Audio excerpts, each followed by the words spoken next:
Hello everyone, today I'll be continuing to play through ULTRAKILL while reading the Communist Manifesto. I'm relatively far through now. I have made it all the way to Lust, and I'm about, I want to say, a quarter of the way through the manifesto. So yeah, wish me luck. Differences of age and sex have no longer any distinctive social validity for the working class. All are instruments of labour, more or less expensive to use according to their age and sex.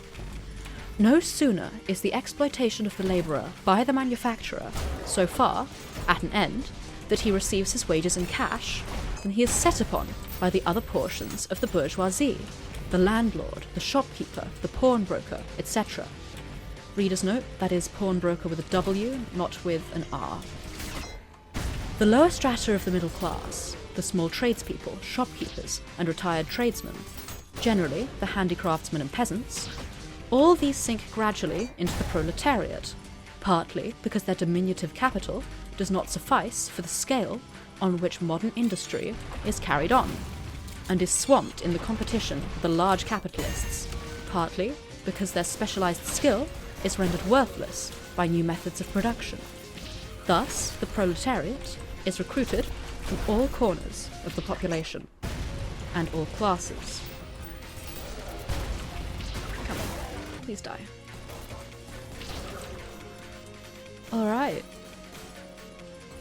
The proletariat goes through various stages of development. With its birth begins its struggle with the bourgeoisie. At first, the contest is carried on by individual labourers, then by the workpeople of a factory, then by the operative of one trade in one locality against the individual bourgeois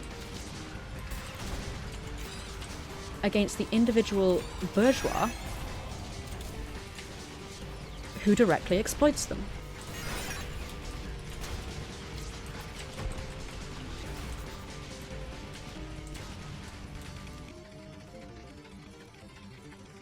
Where was I? The individual bourgeois who directly exploits them. They direct their attacks not against the bourgeois conditions of production, but against the instruments of production themselves. They destroy imported wares that compete with their labour.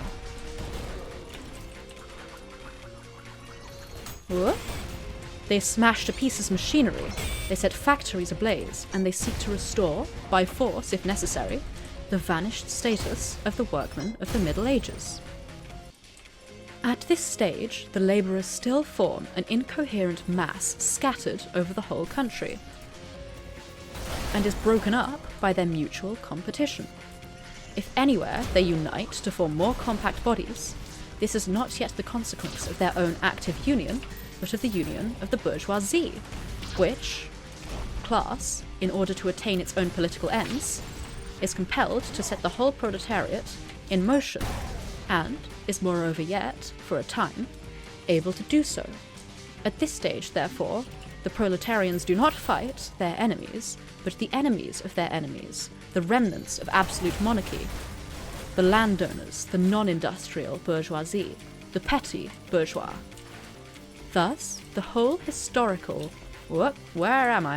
The whole historical movement is concentrated in the hands of the bourgeoisie. Every victory so obtained is a victory for the bourgeoisie.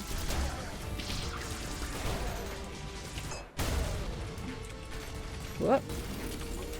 Oh, I'm down here now, apparently. Oh, you're not dead, okay. Now you are.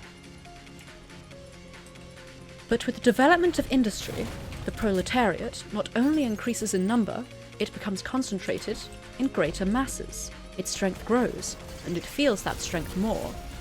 The various interests and conditions of life within the ranks of the proletariat, there we go, are more and more equalized. Where was I now? More and more equalized. In proportion as machinery obliterates all distinctions of labour and nearly everywhere reduces wages to the same low level. The growing competition amongst the bourgeois and the resulting commercial crises make the wages of the workers even more fluctuating. Oh. And you. Oh. Is that it? I believe so.